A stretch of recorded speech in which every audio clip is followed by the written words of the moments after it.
I was a young, independent girl who had everything going for myself. Who would have thought a trip to the BFF store would change this forever? It was only then, when I was minding my own business, trying to stock up on some canned beans, that I crashed into a complete stranger. I was so embarrassed, but the stranger was extremely polite and understanding. He assured me there was nothing to be embarrassed about. And here it began, our love story, at the BFF canned bean aisle. He spoilt me rotten and treated me well. There was nothing that I could not have. In his world, there was no such thing as no. He took me out to fancy restaurants. I was driven around in a limo, taken to the most elite shopping malls, where he would buy me jewelry worth thousands and thousands of dollars. I was an absolute queen. He would even book me in at the most prestigious spas. I literally had no worries in the world. I was truly blessed.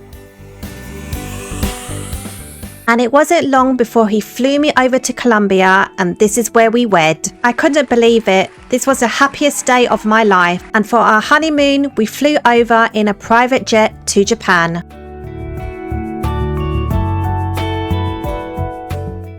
But after coming back to Bloxburg, things began to change. He began to come home late every day. He would always be whispering on the phone, and we hardly spoke to each other anymore. So one night when he got back home, I decided to confront him, but he didn't seem bothered and said I was wasting his time. He didn't want to hear a word of what I was saying. All of a sudden, he became so angry. He was telling me I was so ungrateful, how he never wanted to marry me, and that he's had enough. He told me to leave and never come back. I couldn't believe what I was hearing. How could he do this to me? How could he even say all those mean things? Where was I going to go? I was so heartbroken. My body felt numb. All I could do was walk.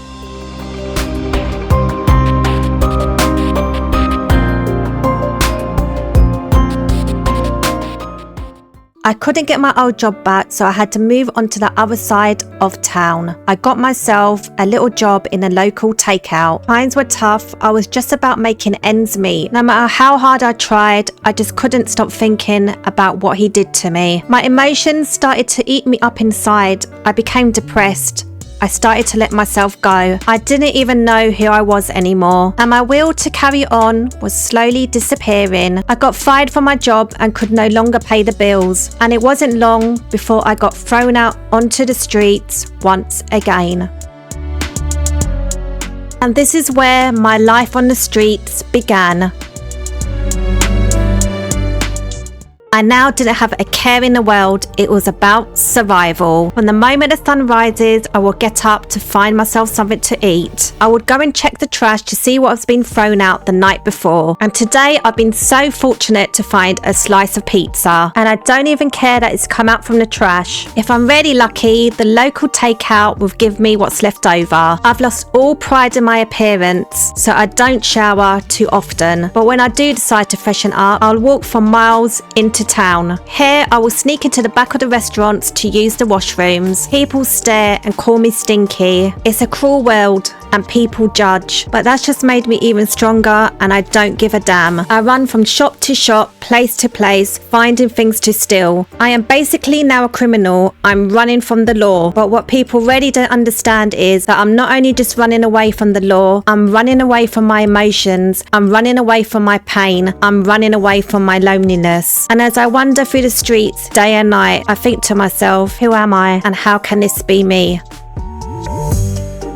And I just want to say thanks for watching, guys. If you did like this video or want to see part 2, please give it a like and comment below. Also, I did want to mention there are people in this world who do actually live in this condition, so let's try to help wherever we can, whether we bring them food or give them clothing, or even if we make a conscious effort to not judge people in this situation, and for that matter to not judge anyone, because we don't know what people have gone through and what has led them to be in the situations that they are in.